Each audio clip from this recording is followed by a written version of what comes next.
O si el Señor solamente se hubiera limitado pues a sanar a paralíticos, que hubieran pensado los ciegos, los mudos, los cojos, ¿verdad? Sin embargo, vemos que la diversidad de enseñanzas de Cristo fue enorme. Habló prácticamente de todo, de los diezmos, de las ofrendas, de la oración, del ayuno, del perdón. Exactamente igual ocurrió con sus actos, con sus obras. No solamente hay variedad en la enseñanza, sino que también hay variedad en sus acciones. Y esto nos habla acerca de cómo el Señor en momentos puntuales de nuestra vida, según la necesidad que podamos tener, Él nos puede ayudar y Él nos puede socorrer. Hay momentos en los que a lo mejor no necesitamos ser sanados, pero hay una situación que tiene que ser cambiada. Puede ser una situación familiar, una relación con un hijo, con un padre, con la esposa, con el marido. Bueno, pues también vemos que el Señor Jesús, en uno de sus milagros, transformó el agua en vino. No significa de que el Señor hoy tiene que transformar nuestros grifos de agua en grifos de vino, pero sí nos da a entender la Escritura que Él puede transformar situaciones por muy difíciles que nos puedan parecer. Porque en aquel momento, en aquella boda, en Caná de Galilea, la situación era imposible de solucionar. Sin embargo, el Señor actuó de una forma tremenda, ¿no? Y lo que nadie podía hacer, el Señor lo hizo. Puede ser que a lo mejor no necesites que tu situación sea transformada o tu cuerpo pueda ser sanado, pero puede ser que a lo mejor necesites que el Señor provea tu necesidad material. Y he empezado el culto en esta tarde hablando de cómo el Señor ha suplido de una forma espectacular nuestras necesidades materiales. Amén, hermanos. No olviden nunca, recuerden ese testimonio que les acabo de comentar al principio del culto. Y es que vemos que el Señor Jesucristo no solamente sanaba enfermos y mudos y cojos y resucitaba muertos, sino que también vemos que en un momento puntual, cuando la gente tenía hambre, pues Él suplió, no una, sino en varias ocasiones, el alimento material de la gente, proveyéndoles pan y proveyéndoles peces, ¿verdad?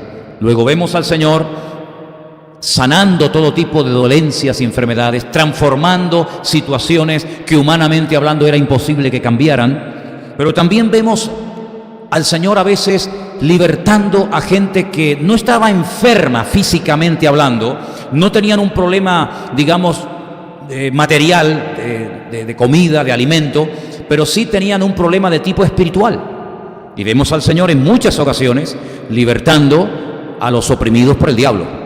Personas que tenían serios problemas con demonios y eran liberados de una forma espectacular. Tal vez el caso más notorio y más significativo, sin lugar a dudas, sea el del famoso endemoniado gadareno. Hubieron otros casos, ¿verdad? Pero el del endemoniado gadareno fue espectacular porque era un hombre enajenado, un hombre imposible de dominar, de controlar. Dice que vivía en los cementerios haciéndose daño, lo ataban con cadenas y las rompía. En fin, era un hombre, realmente era un salvaje, era una bestia, y el Señor lo liberó y llevó una vida totalmente normal, hasta el punto que le dice, no me sigas, no vengas conmigo, sino ve a los tuyos, ve a tu casa, ya que no me dejan ir a mí, y cuéntale a los tuyos cuán grandes cosas el Señor ha hecho contigo. Entonces yo quiero en esta tarde destacar la variedad en las acciones del Señor Jesucristo. Estaba leyendo hoy incluso en Mateo capítulo 17, del versículo 14 al 15, cómo el Señor sana a un chico que tenía problemas mentales que se manifestaban como si estuviera realmente poseído, ¿verdad? Su mente estaba mal, no era un problema de la piel, no era un problema de la vista, sino que la Biblia, la palabra que emplea es que era un lunático. Mateo capítulo 17, es un texto que creo que no te pasé al principio, pero bueno, te lo paso ahora si lo podemos leer. Y dice que en Mateo 17, 14, cuando llegaron al gentío, vino a él un hombre que se arrodilló delante de él diciendo, escucha, versículo 15, Señor, ten misericordia de mi hijo, que es lunático y padece muchísimo, porque muchas veces cae en el fuego y muchas veces en el agua. Vemos cómo el Señor lo liberó. Y esa palabra lunático en la Biblia se emplea muchas veces como sinónimo de loco, como persona que está muy mal de la mente. Así que vemos al Señor que no solamente sanaba gente con problemas mentales, sino también con problemas espirituales, caso de los endemoniados, problemas en la piel, ¿verdad? Vemos que la lepra es un problema en la piel, y el Señor sanaba leprosos. Vemos que a veces el Señor sanaba a personas que tenían problemas en los huesos. Dice que la mujer encorvada no se podía enderezar, tenía un problema en su columna terrible. Vemos que el Señor sanaba a personas con problemas en los ojos, en la vista, en las piernas, muchas veces cojos, paralíticos. Es decir, quiero enfatizar esto en esta tarde, para que te des cuenta de que en cualquier situación en la que tú te encuentres, problema físico, espiritual, económico, mental o de cualquier otra índole, tenemos un Dios tan poderoso, amén, que nos puede ayudar, porque lo mismo que hizo lo puede volver a hacer, porque Él es el mismo ayer, hoy y por los siglos. ¿Cuántos dicen amén? Ahora, hay varios factores que a veces podemos vernos que son factores en nuestra contra, y uno de ellos es el factor tiempo. Y yo he escogido varias porciones para que ustedes se den cuenta que no importa el tiempo que hayas tenido ese sufrimiento, esa dolencia, esa dificultad, el problema del tiempo para el Señor no existe, no existe. De hecho, me llama la atención que muchas veces la Biblia dice, y los evangelios registran, el tiempo que la persona llevaba sufriendo ese problema. Vamos a ir, por ejemplo, al Evangelio según San Juan, capítulo 5, el famoso paralítico del estanque de Betesda. Pues en el capítulo 5 nos dice el Evangelio según San Juan lo siguiente: después de estas cosas, había una fiesta de los judíos y Jesús subió a Jerusalén.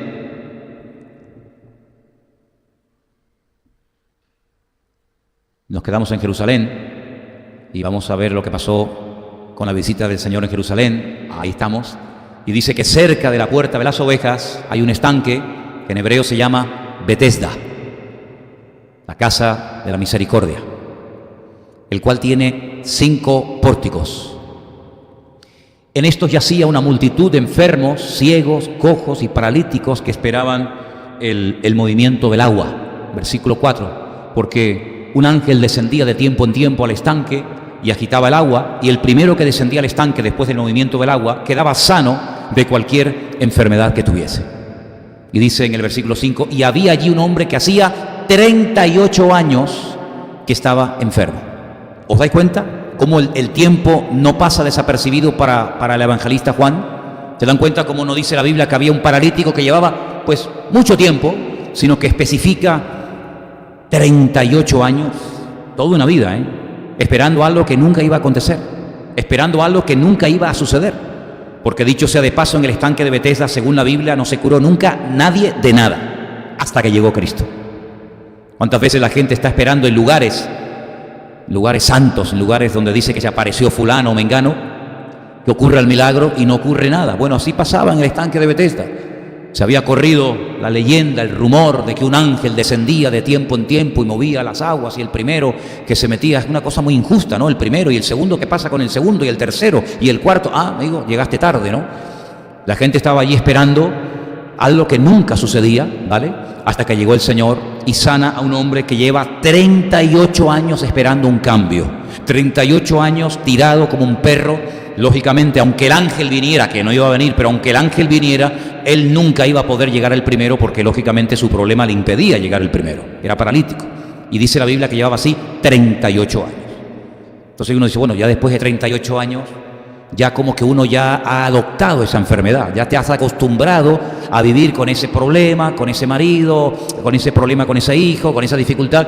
Pero vemos que el Señor así, en décimas de segundo, solucionó lo que 38 años de larga espera tirado en el estanque de Betesda no pudieron cambiar. ¿Te das cuenta? Así que el factor tiempo no te tiene por qué asustar, sino todo lo contrario. El Señor puede cambiar las cosas en décimas de segundo cuando confiamos en Él. ¿Cuántos dicen amén?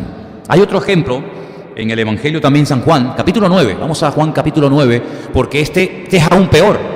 El paralítico del estanque de Betesda llevaba 38 años, pero ni te cuento. Al pasar, vio Jesús a un hombre ciego de nacimiento. Ciego de nacimiento. Este no llevaba unos cuantos años en esta condición, sino que ya había nacido así. Ya era ciego desde el vientre de su madre. Aún no había nacido y ya era ciego. Nunca vio. No es como otros ciegos que dicen, Señor, yo lo que quiero es recobrar la vista. Personas que a lo mejor vieron un tiempo, pero que se quedaron ciegos. Como fue el caso, por ejemplo, del patriarca Isaac. El patriarca Isaac vio perfectamente. La Biblia dice que vio de lejos a su futura esposa y se enamoró de ella, ¿no? pero sin embargo cuando es adulto, cuando es mayor, no puede ver. Y por eso Jacob entra y se hace pasar por su hijo Esaú. Todos conocemos la historia, ¿verdad? Este hombre nació ciego, nunca había visto el rostro de su padre, de su madre, ni siquiera sus manos, nunca había visto a un amigo, nunca había visto un monte, un pájaro, nada, era ciego de nacimiento. Sin embargo, el Señor llega y lo sana completamente en otro estanque, en el estanque de Siloé, que está en la otra punta de la ciudad de Jerusalén, estanque que hasta el día de hoy, lógicamente, se puede visitar. ¿Os dais cuenta? Factor tiempo, uno 38 años, otro desde el nacimiento. Hay otro caso en el Evangelio según San Lucas, capítulo 13. Vamos a poner la lectura para que ustedes puedan escuchar el texto. Lucas, capítulo 13, los versículos 10 y 11. Dice que Jesús estaba enseñando en una sinagoga en el día de reposo y había allí una mujer que desde hacía, ¿cuánto? 18 años tenía espíritu de enfermedad y andaba encorvada y de ninguna manera se podía enderezar. Yo creo que tanto Lucas como Juan como otros evangelistas anotan y apuntan y escriben los años que llevaban de martirio y de sufrimiento para que quede bien claro que aquello no era una dolencia pasajera, que aquello no era algo que le pasó por la mañana pero que a lo mejor por la tarde se iba, sino que eran personas que llevaban muchos años sufriendo. 18 años esta pobre mujer congregándose en una sinagoga y de ninguna manera se podía enderezar. Y el que lo está contando es un médico, es Lucas. Dice que no hay forma de enderezar la vida de esta mujer. Un problema, no sé, de artrosis, yo no sé lo que fuera, pero lo que está bien claro que eran 18 largos años. Y el Señor llegó, la llama, la saca, pone las manos sobre ella y le dice: mujer, quedas libre de tu enfermedad. Y al momento se enderezó. ¿Os dais cuenta? Ni el ciego de nacimiento, ni el paralítico de Betesda 38 años tirado, ni la mujer de la sinagoga 18 años encorvada, el factor tiempo se les volvió en su contra, sino que para el Señor el tiempo no existe, sino que Él llega y hace lo que la medicina no puede hacer jamás. Pero luego hay otro factor, que es tal vez el factor de la distancia. ¿Tendría algún problema el Señor en sanar, en obrar en una persona que no está presente delante de Él cuando tiene que recibir el milagro? Porque algunos pueden decir, bueno, veo que aunque haya sufrido muchos años, el Señor puede actuar en mi vida. Pero, ¿y el tema de la distancia? Vamos a ver algunos ejemplos de la Biblia. Juan, volvemos a Juan, capítulo 4, por favor. Juan, capítulo 4, del 46 en adelante, dice que había allí una mujer, Juan 4, 46. Ya la mujer la hemos dejado, ahora nos vamos a un hombre. Juan 4:46 dice que vino Jesús otra vez a Caná de Galilea, donde había convertido el agua en vino, y había en Capernaum. La palabra Capernaum es un nombre compuesto, Kefer-Naum. Cafer significa en hebreo pueblo, es el pueblo donde había nacido el profeta Nahum. En ese pueblo de Capernaum,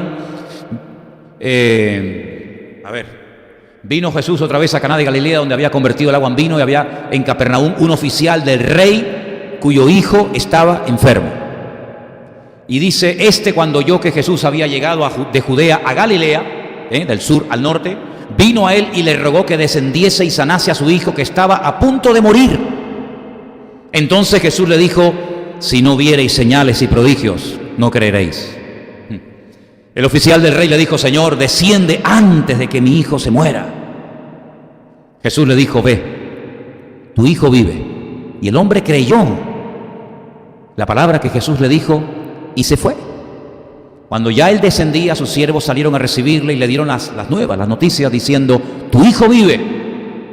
Entonces él les preguntó a qué hora había comenzado a estar mejor, y le dijeron: ayer a las 7 le dejó la fiebre. Y entonces dice la Biblia que el padre entendió que esa era la hora a la que Jesús le había dicho: tu hijo vive, y creyó toda su casa. ¿Os dais cuenta? No estaba el enfermo delante, estaba a muchos kilómetros. El padre, cuando llega a la casa, se da cuenta de que desde el día anterior ya su hijo estaba sanado. Luego, la distancia tampoco es un problema para el Señor. Por eso nosotros podemos orar por un hermano, por un matrimonio, por una persona que no está aquí. A lo mejor está a miles de kilómetros, pero no importa. Para el Señor no existe ni tiempo ni distancia que lo limite. ¿Cuántos lo creen? Otro ejemplo más para que veáis. Lucas 17, versículo 11 en adelante. 10 pobres leprosos condenados a morir con aquella terrible enfermedad. Lucas 17:11 nos habla de cómo esos hombres se atreven a bajar de las montañas. Y entonces dice que yendo Jesús a Jerusalén, pasaba entre Samaria y Galilea, y al entrar en una aldea le salieron al encuentro 10 hombres leprosos, los cuales se pararon de lejos, y alzaron la voz diciendo: Jesús, Maestro, ten misericordia de nosotros. Cuando él los vio, les dijo: id, mostraos a los sacerdotes. Y aconteció que mientras iban, fueron limpiados. Ni los tocó, ni los rozó, ni les puso las manos encima, como lo hizo, por ejemplo, con la mujer encorvada en la sinagoga, sino que de lejos le dijo: vayan a los sacerdotes para que les reconozcan. Los sacerdotes eran los que reconocían cuando una persona tenía que dejar el pueblo, tenía que marcharse porque había contraído esta enfermedad contagiosa, y al mismo tiempo, en el supuesto e hipotético caso de que uno dijera que había sido sanado, tenía que volver a ser reconocido por el sacerdote, tenía que entrar en un largo periodo de cuarentena. No voy a explicar ahora todo lo que tenían que hacer porque es un largo proceso, y era el que volvía a admitir al leproso en la comunidad. Y en este caso, ellos, sin ser sanados, ya lo puedes quitar si quieres, por favor. En este caso, ellos, sin ser sanados, sin sentir absolutamente nada, sin ser tocados por la mano del Señor, en obediencia, dicen: bueno, dice que vayamos a los doctores, dice que vayamos a los sacerdotes, pues vamos, a ver qué pasa. Y mientras van caminando, se produce el milagro, un milagro a la distancia. Luego, el factor tiempo y el factor distancia no tiene por qué limitarte, ni asustarte, ni atemorizarte, porque el Señor no lo limita nada ni nadie. ¿Cuántos dicen amén, hermanos? Por lo tanto, vemos que el Señor cambia vidas, sana enfermos, el Señor responde fácilmente al clamor de su pueblo, no importa lo desesperado que nos encontremos. Es más, yo me atrevería a decir que es en esa oración de angustia, en esa oración de urgencia, en ese clamor profundo, donde nos quebrantamos y clamamos al Señor, donde parece como que el Señor actúa más rápidamente, ¿no? Hay un salmo muy bonito que incluso lo hemos cantado en alguna ocasión aquí en la iglesia, que dice: desde la angustia invoqué al Eterno y Él me respondió. ¿Cuántos dicen amén? Por lo tanto, vemos que en la palabra de Dios no hay nada que limite al Señor. No hay nada que limite a Dios. Ahora, algunos pueden pensar: bueno, ni el tiempo, ni la distancia, pero ¿y la muerte? Porque yo he oído muchas veces, por lo menos antes se decía: para todo hay remedio en la vida, menos para la muerte. Eso lo decía mucho mi madre. Pues se equivocaba, porque también para la muerte hay solución. Porque la Biblia dice en una de las cartas que Pablo le escribe a una iglesia que estaba pasando un momento muy difícil debido a las persecuciones en la ciudad de Tesalónica, que nosotros no somos como los que no tienen esperanza, porque si creemos que el Señor murió y resucitó, así también traerá el Señor a los que durmieron en Él, ¿verdad? Entonces dice que después resucitaremos y recibiremos al Señor en las nubes para estar por siempre, por la eternidad con Él, ¿no? Sin embargo, en aquellos tiempos se creía que la muerte era el fin de todo, sobre todo a partir de las 72 horas. En la mentalidad judía se creía que el alma abandonaba a la persona a los 3 días y ya nunca más, hasta el día postrero, hasta el día de la resurrección, la persona volvería a la vida. Sin embargo, hay un pasaje en la Biblia, y sé que ya sabéis de lo que estoy hablando, se encuentra también en Juan capítulo 11. Un hombre que vivía en un pequeño pueblo llamado Betania, del cual probablemente hablemos el domingo. Y en Juan capítulo 11, del versículo 1 al 6, escuchen esta historia porque es muy interesante, porque es una resurrección más, pero con una diferencia muy significativa. Y es que las otras resurrecciones, los otros milagros de resurrección que ya había hecho el Señor, eran personas que habían muerto o en ese mismo día o prácticamente en ese mismo momento. Sin embargo, esta resurrección es diferente, porque dice la Biblia que había uno que estaba enfermo, que se llamaba Lázaro, vivía en Betania, la aldea de María y de Marta, su hermana. Y María, cuyo hermano Lázaro estaba enfermo, aquí hay un dato muy interesante. Esa María, que era la hermana de Lázaro, fue la que ungió al Señor con perfume y le enjugó los pies con sus cabellos.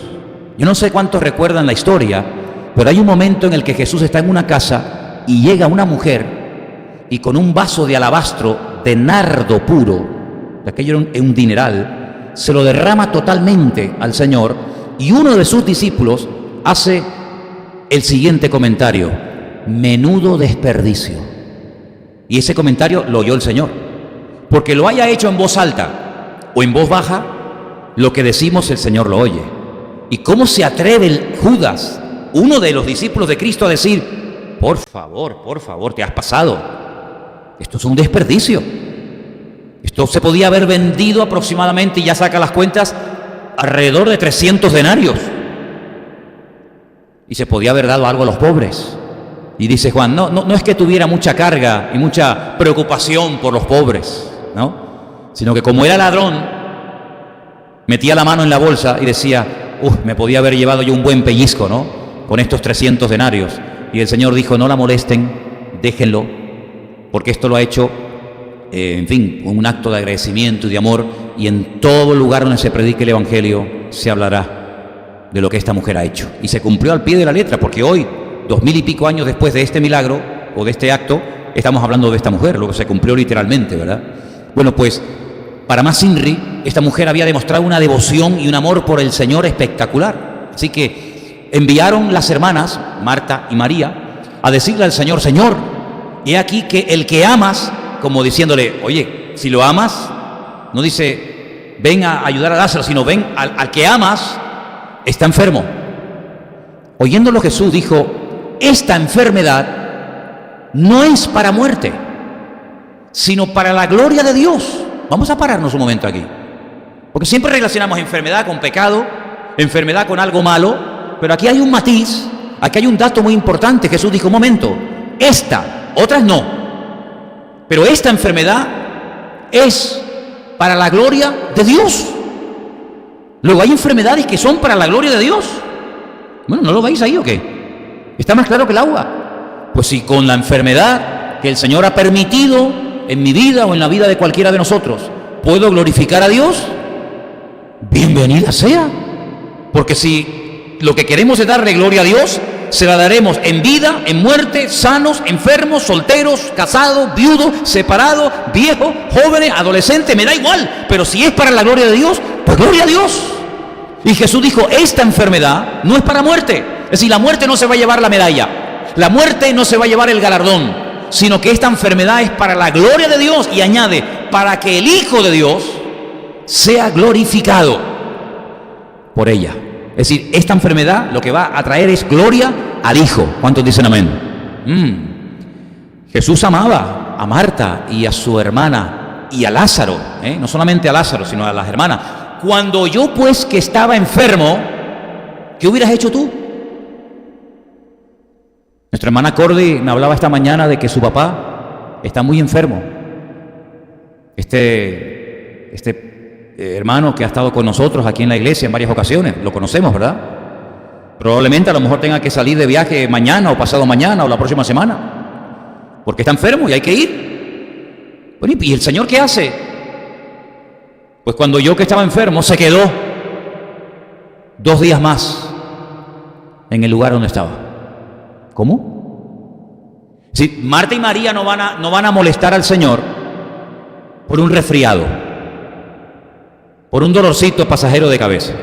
Cuando Marta y María, sabiendo cómo es el Señor y lo ocupado que está y todo lo que tiene que hacer, cumplir su ministerio, mandan a llamar al Señor, es porque su hermano está muy, pero que muy enfermo. Entonces ellas le llaman porque dice, oye, vente pronto que se nos va, vente pronto que se nos muere. Pues el Señor, en vez de actuar inmediatamente, se queda 2 días allí. Y en el versículo 17 de San Juan capítulo 11 dice, vino pues Jesús y halló que hacía ya 4 días que Lázaro estaba en el sepulcro.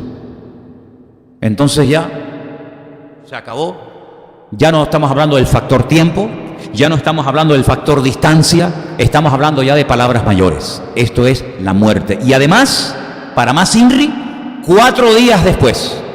Si ellos creían que al tercer día el alma se iba y llega al cuarto, ya no hay nada que hacer. ¿Te das cuenta cómo somos los seres humanos? Que a veces tenemos una fe un poco rara, una fe un poco extraña, y tanto una como la otra le dicen exactamente lo mismo al Señor. Parece que se hayan puesto de acuerdo. Si hubieras estado aquí cuando te mandamos a llamar, nuestro hermano no estaría muerto. ¿Qué le están diciendo diplomáticamente al Señor. Mi hermano murió por tu culpa. ¿Sí o no? Si tú hubieras estado aquí cuando mi hermano estaba enfermo, mi hermano hoy estaría sano. Pero como no estuviste cuando tenías que haber estado, sino que llegas tarde, hoy mi hermano es pasto de los gusanos y es presa de la muerte.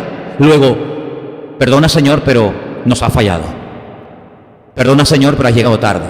Y entonces cuando el Señor le da una declaración a estas hermanas tremenda, dice algo que nunca había dicho, pero parece que es necesario recordárselo. Dice, pero vamos a ver, yo soy la resurrección y la vida.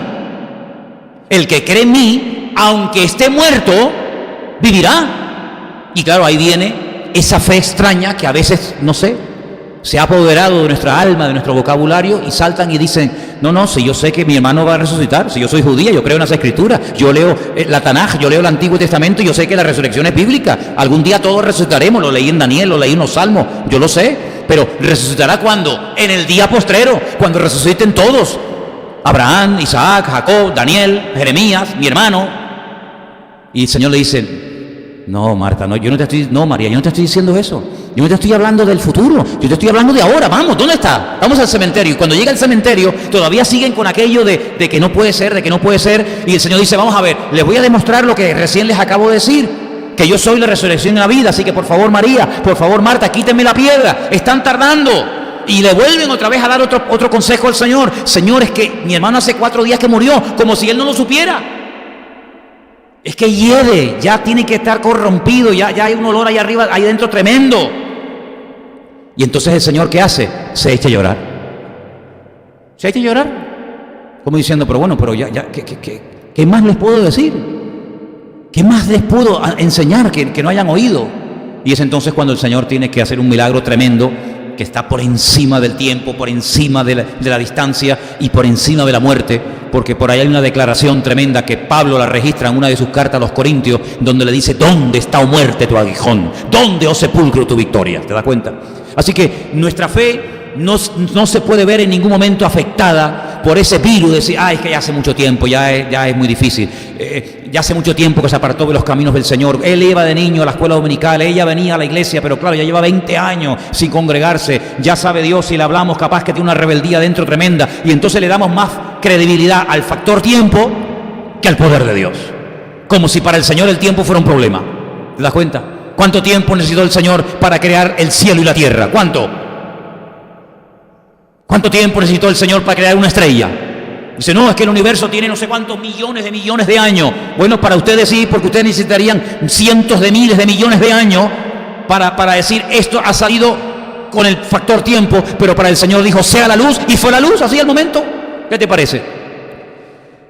La distancia tampoco es un problema para el Señor, no importa. Hasta una persona que no necesitaba ningún milagro, ninguna transformación, lo ve y le dice, escuchen chicos, miren, fíjense en ese chico, fíjense en este muchacho. Este es un verdadero israelita. Y este hombre se le queda mirando y dice, pero si nosotros nunca nos hemos visto las caras, la primera vez que nos encontramos, ¿cómo sabía el Señor? Porque el Señor lo sabe todo. Dices que yo te vi cuando estabas debajo de la higuera. Yo no sé lo que estaba haciendo debajo de la higuera, yo no sé lo que significa eso, yo te vi debajo de la higuera, pero lo que está bien claro es que a Natanael lo reventó y le dijo, Dios mío, Señor mío, y le dijo, no te sorprendas, porque a partir de ahora vas a ver cosas mayores, ¿te das cuenta? Por lo tanto, lo que tenemos que partir de la base es que cuando oramos, Dios oye. ¿Cuántos dicen amén? Por eso David le puso a uno de sus hijos, Eli Shama, que significa Dios oye. Pero bueno, está bien saber que Dios oye, amén, hermano, está buenísimo. Yo saber que cuando yo oro, cuando nosotros oramos, el Señor nos oye, eso es una bendición espectacular. Pero ¿y si no me responde? No, pero es que cuando Él te oye, es porque Él te va a responder, porque si no es que ni te oiría. No es que tú le cuentas algo al Señor, Él lo oye, pero dice, hazte el loco, ni caso. No. La promesa dice, esta es la confianza que tenemos en Él, que si Él nos oye, sabemos que tenemos las peticiones que le hayamos hecho. Él no te va a oír para no responderte. Puede ser que la respuesta no sea de tu agrado, como el otro día nuestro hermano Anderson nos compartía. Puede ser que la respuesta sea un no, pero no significa de que no te haya respondido. porque el no también es una respuesta, como el sí también lo es. Pero el silencio no es ninguna respuesta. Cuando Dios te oye es porque Dios te va a responder.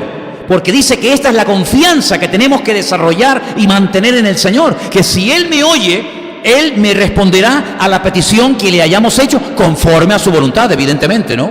Por lo tanto, hermanos, cuando nos encontremos en cualquier situación, de la índole que sea, física, espiritual, mental o lo que sea, podemos tener la completa seguridad de que el Señor, cuando clamamos a Él, Él nos está escuchando. Y esa es la garantía de saber que el Señor va a responder a mi favor. Porque si hay algo que el Señor nos ha demostrado clarísimamente en todos estos años y a lo largo de nuestra vida, es que Él se interesa por nuestras cosas. ¿Cuántos dicen amén? Él tiene mucho interés en tus hijos. Si Él te los dio, si Él fue el que te los dio, uno va a tener interés por Él, por ellos. Si no, no te los hubiera dado. Él tiene mucho interés en tu salud. Si el Señor, cuando creó al hombre, lo creó sano, no lo creó lleno de enfermedades y después se las fue quitando poco a poco. Lo creó sano. El Señor tiene mucho interés en tu estabilidad emocional, en tu equilibrio psicológico. ¿Cómo va a querer el Señor que seas un perturbado, que no duermes, pesadillas, cosas raras, se me va la memoria, ahora entiendo, ahora no entiendo? No, el Señor te quiere tener en perfectas condiciones y dentro de la edad que cada uno pueda llegar a tener, dentro de esa edad, lo mejor posible, porque esa es la voluntad de Dios. No relacionemos edad con enfermedad, eso es mentira. ¿Qué pasa, que los jóvenes no se enferman? Parece que no, es que es mayor, tiene que estar enfermo. ¿Quién dijo que un mayor tiene que estar enfermo? Porque en el hospital hay niños con 7, 8, 9 años que están enfermos y están muriendo de enfermedades que gente con 80 años no tiene. Luego no relacionemos cosas que la Biblia no las asocia, como decir, no, es que es rebelde porque es joven. ¿Y quién dijo que la rebeldía tiene que ser la característica principal de la vida de un joven? Cuando vemos en la Biblia jóvenes que no tenían de rebelde nada, sino al contrario, eran gente ejemplar, obediente. Mira David, mira José y tantos personajes. Por lo tanto, no hagamos asociaciones de cosas que no tienen ningún fundamento bíblico. Mira, la Biblia dice, y todo vuestro ser, espíritu, alma y cuerpo, que esté guardado irreprensible para la aparición de nuestro Señor Jesucristo.